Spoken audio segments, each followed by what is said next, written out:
Nothing happens for no reason.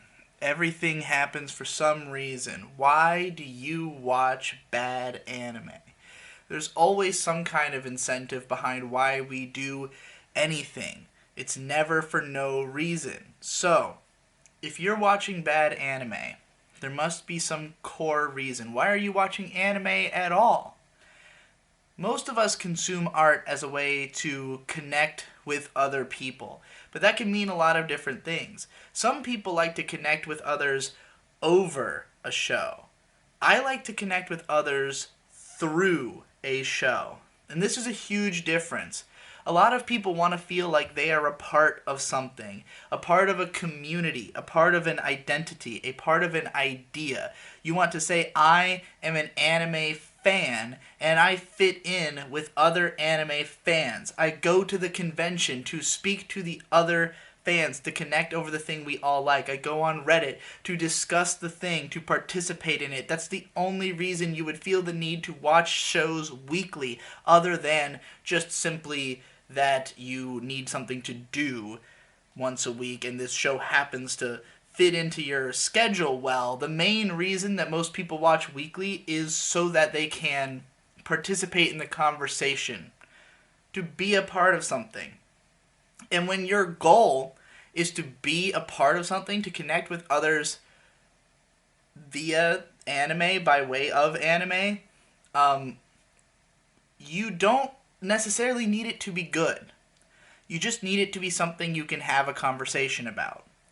And it's okay to like things even if it's just for that reason. This was inspired by a comment someone left on the Reddit discussion of my Steins Gate Zero video, where this person kind of blew my mind by saying that they can't stand these types of analytical videos because it makes them like anime less. This person was like, I just want to be able to enjoy these shows, but when I watch videos like this, it might ruin the show for me, and I become increasingly incapable of enjoying other shows. It just makes anime worse for me. And that was fascinating to me because for me, those anime are already bad. There is no making it worse. It's not as though this is something I turned on one day and now anime is just worse for me. Anime was always this bad. The only reason I love anime is because I go out of my way to find the good stuff. And there is always good stuff. Always. There always has been. There always will be. Because creativity doesn't just die. It doesn't simply shrivel up. People need to get the things that they're inspired to get off of their chest. There are people out there who just compulsively have to create.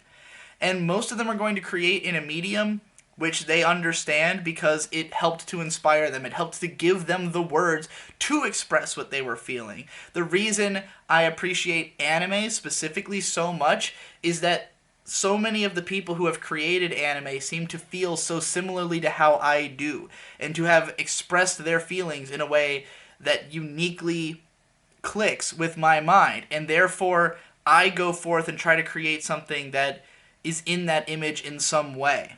And I might not create anime, but a lot of what I create has the personality, the mindset of the otaku, which is a common trope throughout anime, representative of the type of people who connect to others through the medium. Hence why I love shows like Shirobako so much, that are about this sort of Ouroboros of connection. So, what I connect with is not my fellow anime fan. I don't connect with other people who like this thing. I don't connect with the community of watching it weekly and discussing it. I connect with the creators of it. I connect with the people who make the shows. I feel something because they felt something and they communicated what they felt to me. And this is why I am so uniquely offended by cynical cash grab media, by media that exists to utilize someone's vision in order to make money. And I understand and appreciate why it has to happen, because there's just not enough people who care about the media in the way that I do to perpetuate that media's existence. However, my camera's about to run out of space. Point being, thinking critically about anime has never made me less able to enjoy it because I was always doing it in the first place. The only way I'm going to enjoy a show is by feeling that sense of personal connection, feeling connected to the creator. I don't really get joy out of talking to other people about anime because most of the time they have interpreted something different out of it, or they just don't feel that same connection that I do. And it's not even to say that my interpretations are better or more correct, though I do feel that, like, I've always connected with creators more as a creator. And a lot of the people who make up my core audience, the people who are, who talk to me a lot on Patreon, the people who support me heavily throughout the years, are creators. They're other people who have tried to make their own art, their own media, and the reason that they like my stuff is because I speak to them as creators. I sort of connect their mind to the mind of the people who make the stuff that they love and help them to understand those people better so they can understand themselves better so that they can create better. And that is the kind of shit that the people who send me letters about how much they like my shit talk about. So, I guess I would say that's what I pride myself on, is that ability. I understand why there are people who want to make business out of art, because creating art can just be fun, and it's all a matter of perspective. I think there's a lot of people who just fear the idea of the office job, who fear the idea of living the normie lifestyle so much that if they can commodify art, it's just sexier. It's just more fun, especially if you can be famous, if you can have people listen to you, then there's an element of power involved as well, where your opinion holds sway and your personality holds sway. And it's just, there's a lot of nuanced feelings you can get from having that as your career as opposed to something else. And you have to work, really hard to make money doing art, so it's not like you're necessarily being lazy. It's just that kind of modus operandi, to me, doesn't really get to the heart of why art is created or why it resonates with people. Now, granted, because of the fact that most people aren't creatives and do mostly consume art for more shallow levels of connection, it is a self-perpetuating engine. There are people who create shallow art. There are people who consume shallow art. Those are both the majorities, and therefore that machine can just keep running. And that's fine. There's nothing wrong with liking things that are bad, in my opinion, in the way I look at the world. But I exist to point out that difference between what I see as bad or cynical or, cash-oriented media versus stuff that I see as inspired or coming from the heart or that I feel a personal connection with. And I create that content for the kinds of people who feel like me. It is an attempt to connect in the same way I connect to the media I like.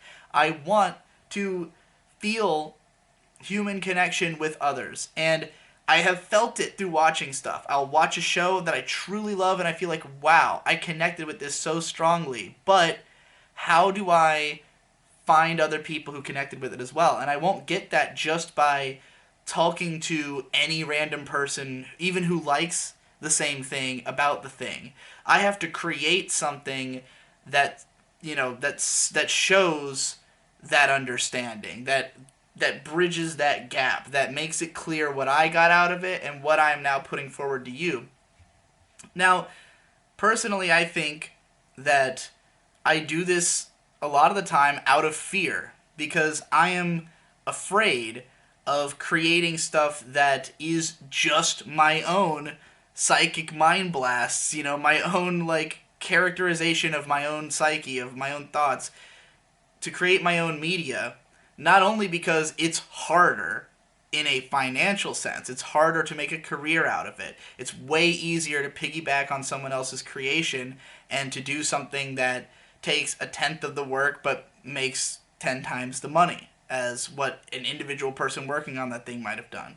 So not only is there a financial incentive to do things the way that I do it, but also it's just easier from an emotional standpoint, because instead of me trying to find a way to make those thoughts into something that you'll care about, I can take something you already care about and translate those thoughts and feelings out of it and make it just a little bit easier. And I do think there's a value in doing that because of the fact that there are people who find strength in having words for the ways that they feel. And art is not always a lingual medium, especially not anime. I mean, fucking most of it's visual. It is primarily visual, and you get that visual communication. And for some people, having words to give to why the animation is able to create those feelings gives them a greater understanding of their own feelings and a better ability to produce art that then, that then conveys those feelings. So yes, I do think there's a purpose to being this kind of stopgap of creativity. But is it the maximum potential of my own creativity? I would not say so. I would say that I could put myself out there and try to make something that encapsulates my mind in a deeper, more complete way without piggybacking on other people who, yes, I may relate to, but they're not me. Nothing I've consumed is anything close to something I would actually create, other than, analysis of it itself, because it's a good limiting parameter. It's a lot easier than looking at a blank canvas and saying, spit out whatever random part of my mind. It's easier to just sequester the part of me that connects with this piece of media and then focus on that. Now, let's talk about the art world as it stands. Internet media has reached kind of a dead end right now, and it doesn't have to stay that way, not even for long. We can do something about it. But creating art on the internet is a bad sphere at the moment because everyone's trying to do it for social media. We're all trying to create for existing platforms because everyone is on existing platforms and there are payment structures built into them. i.e., once again, it is easier. It's a lot easier to promote your work on social media. However, it's only easier if you create work that fits into the paradigm of what is successful on social media. You can't just do whatever you want. Now, you can do whatever you want and then try your hardest to make it look like you didn't. You could try your hardest to pretend that you created something for whatever social media platform you're trying to reach and, play sort of mind games with the audience to try to make it appear. For instance, going on YouTube and using a clickbaity title for something more complicated, like this video where I called it "Why You Like Bad Anime," and now I'm going on to an entirely different rant about why YouTube is dead and we need to fucking come up with new paradigms for creating art. But this isn't really sustainable, and everybody knows what we're doing. It's cynical in itself, and it's unnecessary. We're all just playing by the rules that are already there when we can just go make our own rules. Now, for a long time, people have been saying, but how? How? Especially in the realm of internet video, because internet video has been so difficult to host. And the internet in general, up until this point, what I will refer to as Web 2.0, which is what we've all been on, has had the problem of it costs. It costs money for things to exist online. You can't just you can't just create a video, have it on your computer, and have other people access it en masse because you don't have the bandwidth to support that many people. It costs a lot of money. This is why something like YouTube, which has just seemingly infinite server space and bandwidth affordability, can just stream an infinite amount of video at all times, and there was no other platform that could do that. For me personally, as somebody who puts out constant content and a lot of it long, there just was no video site that could host my shit at the volume I was posting it. Most sites have some kind of limitation on your uploads. Not the case anymore. And it used to, I mean, there was always ways around it, right? Like, I could have released all of my videos as torrents, and they could have gotten passed around that way, but there's not the ease of just going to YouTube and just clicking a video and watching it, and that ease is such a huge part of how social media has taken over. It just made everything quick and easy, and a very easy way to get as much fucking content as is necessary to fill your day, and why even look beyond that? Well, the answer is there's nothing fucking there anymore. The answer is that because it's been like this for so long, and it's put such a stranglehold on creators, and it's killed innovation and creativity, and made it so difficult for anybody to do anything new, people eventually get sick of it. Nobody wants to do it if it's just like doing a desk job, you know, except for the people who, as I said before, were approaching it more as this is a desk job, but it's one where I get to be famous and do cool, fun things and potentially make a lot of money if I take a lot of brand deals and endorsements, you know, for work that is no more complex or requires any more thought than regular desk job work. But if you're somebody who's in here because you actually want to do something creative, it is stifling to be a part of social media because you have slowly corrupted your vision until it barely resembles itself anymore. And as a result, more and more creative people are leaving these platforms and giving up. They're just saying, fuck it, I hang up my hat, I don't want to participate in this system as it stands. And they shouldn't have to. And they don't anymore because it is now as simple as YouTube to do peer-to-peer. We have now sites like BitChute. I posted a 16 gig, 6-hour video on BitChute for my patrons that is uploaded via peer-to-peer. And what's great about peer-to-peer, for anybody who doesn't understand why it's important and why I'm bringing it up, the way the internet is now, as I said, the more people view your thing, the more costly it is, the more space it takes up. With peer-to-peer, it is literally the opposite. The more people view your thing, the more people are hosting your thing, and eventually, if you have enough people look at it, it costs nothing for anybody for this thing to exist.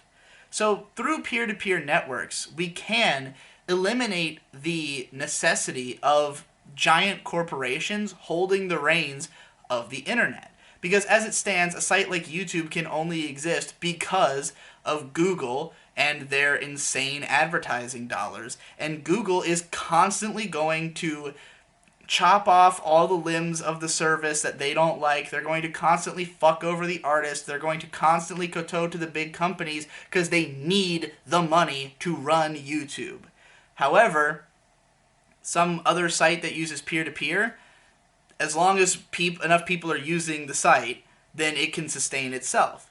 There is an entirely new internet. Right now we're all using HTTP in our browsers. There's a new thing called DAT. You can get a browser called Beaker that runs on DAT, and it's all peer-to-peer website hosting. When you download the Beaker browser, it literally tells you, make a website right away. So you can just make one, and then because you have it, now other people can access it from your computer. And yes, even if your computer's off, I don't know how they just introduced a feature where even if your computer's off, it still works. And then other people, you know, once they've all got it, then it's just kind of there now. It's now a thing that exists. So this is what can be. We can just leave. The means are there. Internet video can survive through peer-to-peer and still be instantly watchable just as easily as it is on YouTube. You can leave the major platforms that have been holding everything up for the last 5 years. The question is, why would you?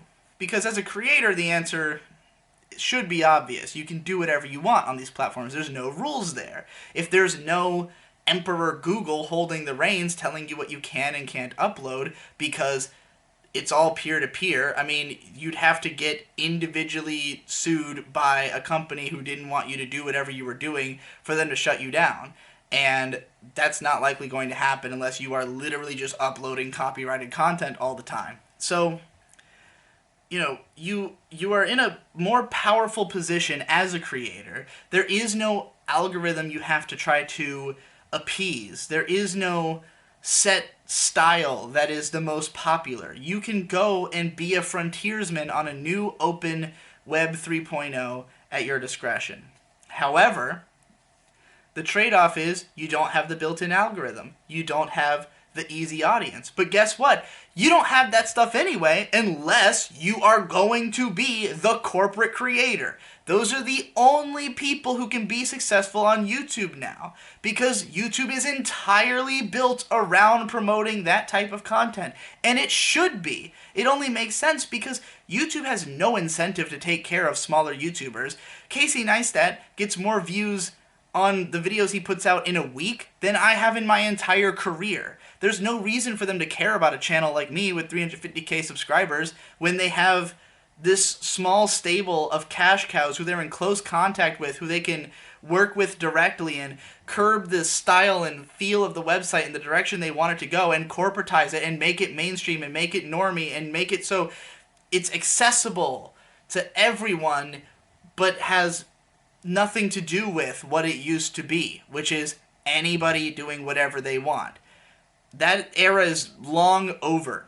So the time is now that if you want to do whatever you want as a creator, you have to leave. You can't find it here. Yes, you can work your ass off all the time, treat it like a desk job, get the big bucks, but you will never have time for your vision. You will never have time to be creative because you don't get to stop. It's not like you reach 1 million subscribers and then you can just change your whole style and do whatever you want, because you're just going to lose the subscribers. You're just going to lose the algorithmic help when you're not posting a video 3 times a week, when you're not posting content that plays well with the algorithms, when you have a title that isn't catchy, when you are talking about a subject matter people don't care about. You're not magically going to get more views just because you raised your sub count, as evidenced by any fucking evidence on the platform. The time has come to leave. And I'm not leaving just yet, obviously, because it's terrifying and not enough people know. Not enough people are incentivized. Not enough creators have made things elsewhere, nor have enough people been willing to entertain the idea of following creators elsewhere. But there are platforms now where the rules just don't apply, where you can upload whatever you want, where you can rethink the whole structure of what you do, where you can build websites that you don't have to pay for hosting because people can just come there and it's peer-to-peer and they get it right from you and then it's spread by itself. So how do we make this work? The answer is community. The answer is simply that people need to care.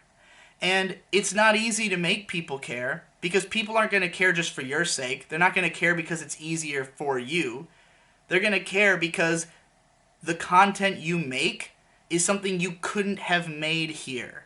It's something that you can't do on YouTube. You needed to leave and go somewhere that lets you do what you want. It needs to be that the quality and inspiration of your content is so much higher that it will have a more resonant effect on the core parts of your audience who will help support you. And in order to make that work, you're going to have to be very clear about your needs. You're going to have to say, like, here's how much money I need to live my life. Here's how much support I need. Like, this is what it will take for me to be able to do this. Do you care enough? You know, and you have to prove that you can make good on the things that you're saying you're going to do. You have to, put out the work that will impress people. And it's not easy to take the time away from, continuing the grind of trying to appeal to social media to then go and work on this other thing until it's done and then wow the world. And even then, the communities are largely still on social media. They're still looking for stuff that appeals to them personally. And it might be really difficult to find enough people who resonate with your perfect vision for them to pay for it. But just as ever before, the opportunity is way greater now than it ever has been throughout all of history. Imagine how fucking difficult it was to be an outsider artist before the internet. And now imagine how much more difficult it is to be one on YouTube than it would be if you were just doing whatever you want on sites to support it and like having the power to go look for your audience. It won't be easy, and the only way we're going to do it is, again, enough creators making stuff that's interesting enough on enough other platforms and enough audience members caring. But I think that there are tons and tons of people out there who are bored with the state of art right now on the internet, especially on YouTube, which is fucking garbage. I'm bored of it. Nothing good comes out anymore. Nothing new comes out for sure. Like, you know, all that's left is dinosaurs. There's no fresh blood spicing things up. So, you know, the platform is already suffering. And I think that there are people who also are just looking for something to do, looking for something to be a part of. And it can be more than just being a patron or talking to you on Discord. We can have more of an actual art community of people supporting each other to do what they want and to share those inner feelings and to have that connection that goes beyond just talking about stuff we like or even talking about our own content. You know, we should be sharing content with each other. People should be connecting because I make shit and you make shit and we like each other's shit and we want to perpetuate the cycle by which we can all make shit. But we both have to be honest with ourselves about what our needs are and honest with the audience about how we can fulfill those needs. And I think that a lot of us are young people in our 20s who don't even know what we need or want. I didn't know how much money I was going to need until I started living on my own. And now I have a much better sense of it and a much better sense of like how much what should be my cost of living and what I want it to be and how I can obtain it. So, you know, realizing that will also help along the way. I'll put out more videos to help people with that somewhere when I figure out where I'm going. But think about this shit.